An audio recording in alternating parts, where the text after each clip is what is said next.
Right, my top studio is like. Good morning, Lagos, and thanks for staying tuned here on Smooth 98.1.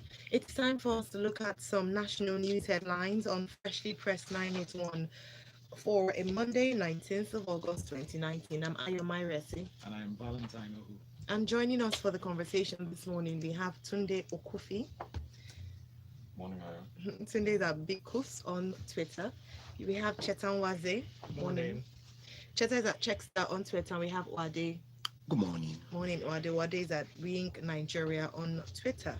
We're also on Twitter, so if you'd like to follow them as well, we just tweeted their handles. So please follow us at Smooth981 FM and use the hashtag Freshly Pressed 981. You can also send us messages through WhatsApp 0809 444 0981. That is our WhatsApp number 0809 444 0981. All right, let's go into we're also streaming live on YouTube. YouTube is to search for Smooth 98.1 FM on YouTube. Use the live chat option to send your messages. All right, let's move on to our first story very quickly. We have from 1,085 trillion naira daily to fuel smuggling, according to this Guardian report. Uwade, I'll start with you. Please give us your thoughts. It's analyzed it's a long article, but give us your thoughts on this story. This will continue for as long as the market is not deregulated. When you look at a country that spends between 20 to 40% of its budget on paying fuel subsidies, and prices of petroleum products are higher just across the neighboring countries in comparison to Nigeria, then people will definitely smuggle. Yes. Considering the fact that quite a lot of the offshore transactions are done in Nigeria, mostly about 20 to 30% of them are done on the coast of, and as such, it's easy for these things to just disappear. They claim about 7 million liters is lost every day from the 52 million that is projected to be consumed in Nigeria. So when you say lost, you're talking about it being diverted. Yeah, diverted and sold at a higher value. I guess so. All right. So for me, I think the solution is very simple. Deregulate the downstream, let the private sector put monies into it, let people build the refineries, and let government just get out of not doing business and do regulation. All right. Thank you very much. Now, I'd like you to react. Cheta, you want to say something? Yeah, I'm rather proud of this report. When I came in this morning, I saw that it was one of the stories you guys had picked, because the Guardian quoted extensively from my organization's research. Yeah. Now, we were doing a project in some other West African countries, and we saw that fuel is a lot more expensive in those countries. Yeah. And so that was the basis. That was what started the research, which we published sometime last week. The Guardian and the Cable picked it up. Basically, petrol in Nigeria costs less than half of what it costs in the next cheapest country in West Africa. So what we essentially do with this whole subsidy thing, we are providing an incentive for smuggling to happen. Because, and I have seen with my two eyes, for example, in Yola once, I saw petrol tanker being repainted from I talked about it here, from NNPC colors into another listen, and then what they told me was from there, after they finished repainting it with its full cargo, it was going straight to Gable to cross the border into Cameroon. Now, fuel in Nigeria costs 40 cents per liter, roughly. In Cameroon, it costs $1.40. So it's a huge incentive, because if you cross the border from here into Seme, and then people don't enter petrol stations in all those places because there are boys with kegs on the road, and we're talking of glass kegs, so you see that the fuel is pure.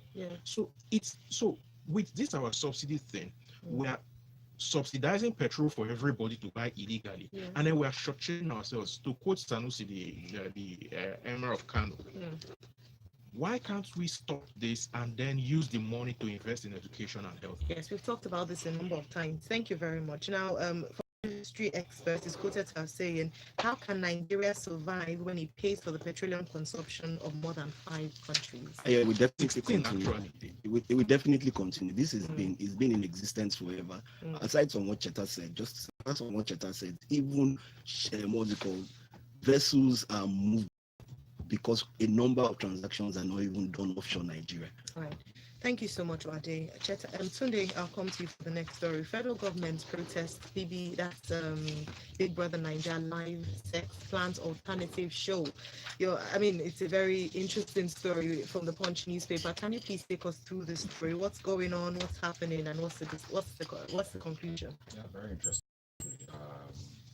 Well, for one, let me say that for one, I'm kind of pleased that the first reaction was not to ban, which is what knee-jerk reaction. Reactions was not to ban, but they decided this time we're going to counteract by putting on our own show. While I agree that we should invest in our culture and general image, my question though would be one of priorities. Okay. Because I'm sure that part of this proposal would involve the federal government subsidizing the show. Right. So subsidizing, yeah, because airtime's expensive, right? Airtime's expensive. So This Big Brother Nigeria is based off of a revenue model. yeah, Airtime's expensive, you need eyeballs, you need engagement, right? absolutely. If they don't put out a great show, we'll end up in a situation where to keep it going, the government will have to pay some part of it. That's my point. That's funny. Ratings is king, but I don't know if we have a good way of measuring it. So that's on one side. People can pick and choose, but we don't feel offended by Big Brother then have an alternative. This came this was a talk given by the Director-general Arts and Culture, and then they're mentioning something about in 2020 representing 2008 nudity bill, titled a bill or an act to punish and prohibit nudity, sexual intimidation, and other related offences in Nigeria. And to me, it's a bit of a misnomer there because prohibit nudity. How do you define what nudity is? By whose definition? And right beside that, you say sexual intimidation. Some people would argue if you overly control and make it criminal how I dress, then that is sexual intimidation. That is control in a sense. But people have different views. The story goes on talking about the bill, goes on to talk about techno and techno's video. While I don't agree with potentially what was done generally, because I think it probably contributes to the objectifying of women. But then they describe it's the language. They describe women as being nude. And I'm like, okay, yes, I was going to ask you. Dressed, so the nudity bill. Again, that nudity bill is great. Someone can someone can leave their house with off the shoulders or a mono strap, and they say, "Oh, you're that's nude." By whose definition? And it goes down a very slippery slope, saying things like having love affairs on screen is not part of our own culture at all. Is that not a reflection of life? No. People fall in love. That's the basis of the family unit. We're not talking about obscene sex scenes on air. And then finally, so it's one where I think it can be dangerous. Isn't there a PG rating already enforced? Exactly. In streaming and such. Exactly. There's a PG rating. You're clearly informed. I think it's 18 actually, not you're 18. taking things off like the shower, off. Yes. And I've always asked, I don't watch the show, but I've always asked friends that because of the ratings and because of all the noise, how can you actually tell that these individuals are having sex? Some people say that I'm being silly, that you can tell, that it's under the covers, it's right? subjective. It's subjective. It is down to your interpretation. All right. All right. Thank you so much. Thank you so much. These are the forces of demand and supply during the term of efficient allocation of resources. Put aside morality, if it makes more economic sense to small, people do not need a second invitation. Government is doing Big Brother for others. And Trevor Noah's laptop says, hey, sale market intelligence in the house.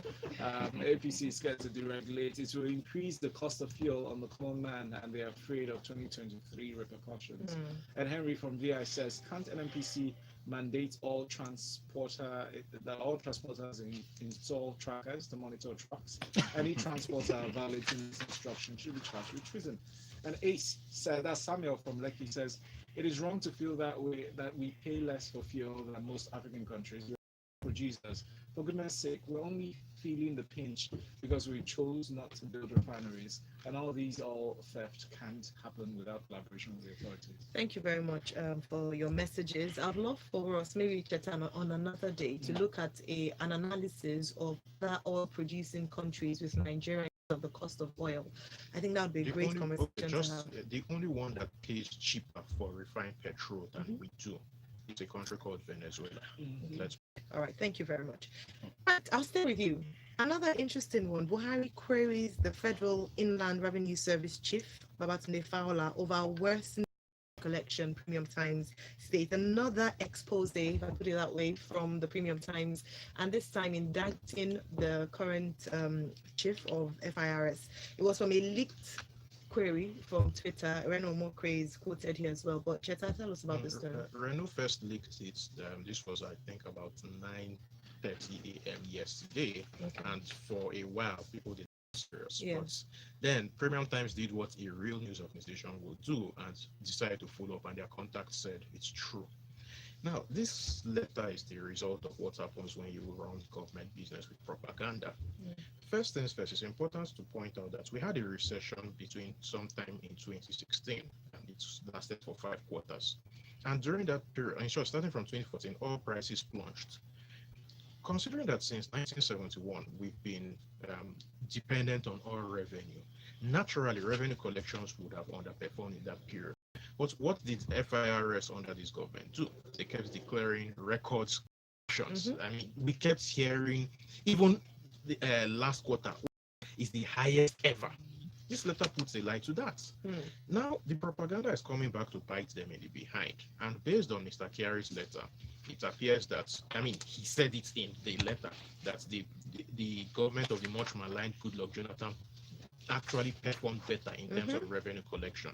Again, proof that propaganda cannot fund a budget. You can see all of our propaganda cannot fund the budget. So that's a quote right there. Yeah, but you can see all of our, as in successive budgets have not met. If you see the presentation reports, we've not been meeting targets. Yes.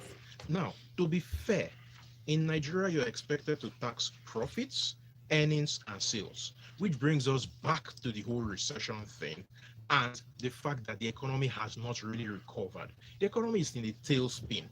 We have record unemployment. We have still rising inflation, even though, again, to be fair, the inflation rate seems to be coming under control, but it is still double digits. That's high by any standard. Yes. We have consumer spending is reducing. Again, let me sell my market. We do something called SBN. We do something called the Jollof Index. It shows you, it gives a window on spending. Consumer spending is reducing.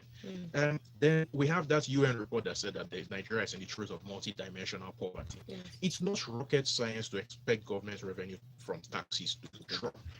The ironic thing here, Cheta, let me just cut you there, just to ask a question, and that is the fact that since 2000, from this report, only in 2006 did the projected earning fall short of the actual earnings. So I guess, is that not something to be worried about? Because at the end of the day, it's meant to be that when you say that you're going to be able to remit so amount, that should be the case. which and they're brings falling me to short. something that I was talking about. Again, some of these things have to be research done by the Nigerian Tax Research Network, which is a collaboration of different economic research agencies and universities abroad, of which we have to. In terms of real revenue collected by the government, our revenue surpassed all revenue for the in 2016 since 1971, and it has held the line since then. Just as in, the difference between revenue was quite huge in 2016, but oil revenue has kind of rebounded, but non-oil revenue has held the line. So when you add remittances to that, remittances is the single biggest source of revenue in Nigeria today. When you add remittances to that, you find that there's a future if we are willing to do the hard work in terms of revenue collection. However, we are not willing, our government is not willing to do the hard work, which first starts with a proper census. Let us know how many we are, let us know what the size of our workforce, and let us truly get everybody onto that paper. Because the informal sector of the economy is huge. Yes. know what to do, but they just don't have the political will or even the real will to do it. Thank you. Lukman from Ghana says lately Otumba Arunshawe seems to be speaking a lot to the air. Maybe serious journalists should get to the bottom of his pronouncements and say what's the stress of one man airing his opinion continuously posing as the federal government of Nigeria. Yemi says, Cheta, why not wait to hear from the other side, as the FRS, before maligning the service? Why jump into conclusion when the letter is actually query seeking clarifications? Well, Tunde Fowler was on holidays abroad, but His tenure has expired. They said he will respond this morning, so we'll wait for his response. Tunde from Festac says, I would rather the government They gave me a story. I talked about stories. Can I finish the message? No vex. I would rather the government stop subsidy and ever make our refineries work. Then from excess supply, the government can export to other countries, which would make smuggling unattractive. Thank you, Tunde. And Ayo says, and we know where Venezuela is right now. And that's speaking to Cheta's allusion to Venezuela in terms of all smuggling and all that. And Austin from Maltuya State says, the immoral activities of the housemates of BBNaija is an abomination and not known in our culture. Proposal by federal government is welcome. Interesting. Thanks, Austin. Let's move on. All right, let's go on to this one. Cheta, I'll stay with you for this. IPOB attack on Ekweremadu unnecessary. Southeast Governors Forum from the Punch newspaper. Very quickly, can you take us through the story, please? Well, the former Deputy Senate President, Senator representing Enugu North in the National Assembly, was at an Irigi event, that's New Year Festival event in Kano, in Germany, and he was attacked by IPOB members. Of all the ethnic groups in Nigeria, Igbo have elected officials. We've had them. That's a general statement, Cheta. Just say just say in your opinion, please. Thank you. Go ahead. We have a dissonance between our elected officials and the people. Okay. And it's this dissonance that groups like IPOB are stepping in to fill the void. Most of our elected officials are spineless, and they lack the ability to say to Abuja what their people really feel. And this lack of this difference in opinion, as it were, is beginning to bubble up more among young Igbo people. They are less willing to take nonsense from their leaders. However, there's a danger, and this is something that Nwaeze has alluded to in the last 1 year especially. The danger is you have people like Nnamdi Kanu and his people who frankly do not think, beginning to shape the conversation. For all his flaws and his initial bad behavior when Peter Obi was selected as Atiku's running mate, Ekweremadu supported the Atiku Obi campaign. The references being made by IPOB that he sold out to Buhari and the rest are not exactly true. And again, if these IPOB guys really want a change, it has to be. So the same thing that I accused the federal government of in the last story is the same thing here. It's not being process driven. They think that it's just to be coming and doing some bones of and then that things will change.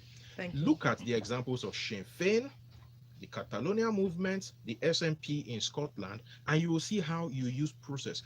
There's discontent in the southeast with Nigeria. It is not a hidden fact. You can actually use those levers to get your people in position and begin to push for your referendum from the inside. Because when Osita Chidoka wanted to run for governor of Anambra via on top of the platform they're negotiating, what did they do? They turned against it. Thank you, Madness. Let's move on to this next story from the Guardian newspaper. Auditor-general indicts presidency, Economic Financial Crimes Commission, and the National Assembly. Almost all the ministries, according to this story, departments and agencies have been indicted for financial wrongdoings in the latest fiscal assessment of the country. Please take us through the story today and highlight especially what the Attorney General of the Federation lamented on. So, this story highlights pressing and obvious problem in our country. One that we say literally, I don't think a show goes by that we can highlight. It's a lack of institutions. Our institutions are weak, and in many instances they're not fit for purpose. Look, there are myriad layers. There are many things that we can say is the cause of this, but at the base is corruption, and really that's the only thing. Any country that doesn't have audit is an essential part, right, to fiscal discipline. Where audit is missing, or under the existing laws are not adhered to, then people will do absolutely whatever it is that they want, because you then come harder to prove misappropriation of funds and become people accountable. We need fiscal transparency, and we have none of that in this country. I mean, just look at the list of each lead every government MD. Even as 2015, there are reports, there are other reports from MDs that have been submitted as far back as 2015. A large number of them. The presidency, not being a president, the office of the presidency, the EFCC and NASS, EFCC as well, right? If you were to a cursory interpretation of this would say even the institution that is charged with fighting corruption, when people don't follow due process, when people have defrauded the country, are not holding themselves up. One would expect that the EFCC would conduct itself and or its books in a different manner. But the report does say that the EFCC is one of the agencies without cash balance of over 15. I mean, I think that's an indictment in and of itself.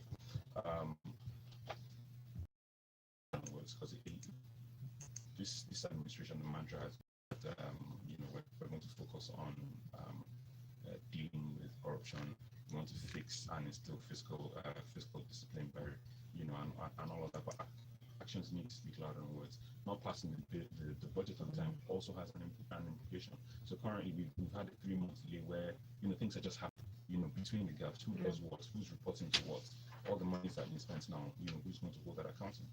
There is the last Senate in January 29 put forward a duly passed federal audit reform bill and sent it to the executive, sent it to the presidency. It's in that center, and now that bill has lapsed. We need to start again. That means we go through a problem, multiple years to get to an agreed bill, and spend money again. So that's wasted, which affects a lot of things, including the tax issue. Exactly, so many things, right? So to fix this, and you want to instill fiscal discipline, but none of the actions show it. Thank you very much, Tunde. Our next story is from Premium Times. Alleged fraud. Court grants Uwade permission to see dentist. So the Nigerian entrepreneur who was listed on the Forbes on the 30 list, and who was recently indicted by the FBI in his court proceedings at the opening hearing of the fraud trial earlier this month. He's been held in America over an $11 million fraud. He's been asked to see health dental hygienist. We'll go through the details of this story. We also the account of the weekend and how the FBI released over a 4-page report, comprehensive report on this investigation. This is standard practice. The courts will generally grant you access to medical attention when you do need one. But what the court has, in a civilized country.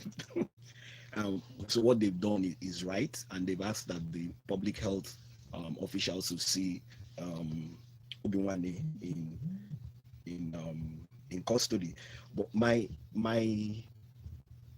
huge take on this is how much investigative journalism are we doing, especially when it comes to getting information about people in terms of how they come across success. What kind of success do they have? Because a lot of all this brings to play some of the things that we celebrate and we don't know. Off the air, sometimes we've spoken about how people never tell you the real secrets of their success, because how do the next set of people understand how you go about business? And that's really what comes to play, a major issue for me here. We celebrate people without finding out in details what that success is all about. But for me, I think we would have to wait till these legal proceedings come to an end, and then we'll actually find out if he's really guilty or not. I sincerely doubt that he's innocent. Let's always... That's why I sincerely doubt. The fact of the matter is that this guy doesn't come from a well-to-do family, a wealthy family, and all of that. He doesn't. He this. Then suddenly he's on Forbes. One of the talking Forbes. Which is what I said. Don't question that. Talking about Forbes. I mean, culture of glorifying somebody as opposed to business is what leads to this. and all of that. And I agree with similar you. thing plays out when we see most of these well-to-do people eventually finding out that they're probably kidnapped kingpins. And then we And they do other things and that we we really deny don't know. about a lot of it. So, like for example, BBNaija, they had profiled the guy, and then suddenly, instead of apologizing, they just deleted the profile. But a major fear, though, is the backlash that young Nigerian hard-working entrepreneurs would get. It's guys like this that actually bring this kind of people to. All right, thank you very much. Let's move on to this next story on food imports. Now, the presidency has come back with a debuff, or rather, a clarification of some sort. Yes, from Thisday newspaper. Buhari clarifies Directive on Forex, says no ban on food import, but if they wish to seek Forex from other sources, they could go ahead and do so. Your thoughts on this? Yeah, and this is a response to the Financial Times. I guess maybe it's a little bit of the publication has made maybe it's necessary, but we find this, from time to time when the president trying to know what's getting, but it's not the word for it, and then we need to correct it afterwards. But even if it's a directive, whoever is setting the records straight, to me, I'm not that put in the situation, because they say the president is not banning importation, it did not shut down importers. What it did is that it's prevented importers from accessing foreign exchange from official sources. And I think even that is a gap. I think the story itself clarifies that what you're saying that you can access funds from the CBN. When you say you cannot access from official sources, alternatives official is unofficial, maybe illegal, can be read that way. But what you're saying is that the CBN won't make FX available. At 306 at the standard at the CBN rate. That importers need to at 364 wherever they can, and that will be at the market rates. Driven rates. Now, food is not the only thing that really comes under this within my industry. Payments, international card payments, for instance, banks can no longer enjoy funds from CBN to settle transactions when you use your card to go and buy stuff abroad or when you travel. We've not banned importation of food because we know we've not attained all the reports and data show we've not attained food sufficiency. And so clearly we need to import. Even things that are on the legal list still find their way in because we don't produce enough, to be honest. I think the major issue here is one of autonomy. And even though, I think last week we dealt with that, really central bank or reserve bank, whatever it is that you want to describe, is not in the same ilk and the shape as the reserve bank in some Western countries or most Western countries where they have full autonomy and the executive intervening is frowned upon. Within our laws, the central bank is under the Ministry of Finance, which is obviously under the executive. So we are where we are. Thank you very much. Just as Minz mentioned, this next story on Punch newspaper, NNPC picks 15 firms to supply Nigeria 14 billion litres of petrol. It includes 15 local and international companies. They've been selected by the Nigerian National Petroleum Corporation. 30 seconds, please. The usual set of people that I've known for God knows how long. The key thing for me here is the savings that they claim that they're making, where you don't publish proper results and you don't see how transparent your transactions are. I don't know how you tell me that you're making savings. So I guess we need an independent review to ensure that these savings that they're claiming is actually correct. But for me, it's the same. All right. Thank you very much, Uwade, for your thoughts on that. Unfortunately, that's the last story we can touch on today inside of Freshly Press 91. All right, Lagos, thanks a lot to our analysts, to Tunde Okufi at BKups on Twitter, Cheta at Checkster on Twitter, and Uwade at Ring Nigeria on Twitter. Thank you very much indeed for coming today and sharing your thoughts and analysis with us. And thanks to everyone who sent in messages on our various platforms. Join us again tomorrow morning. 30 for Freshly Pressed 91. However, the show continues. Smooth breakfast here. Our next segment is sports with Locker Room 981. Tega will be joining us for that one. The headlines. The story.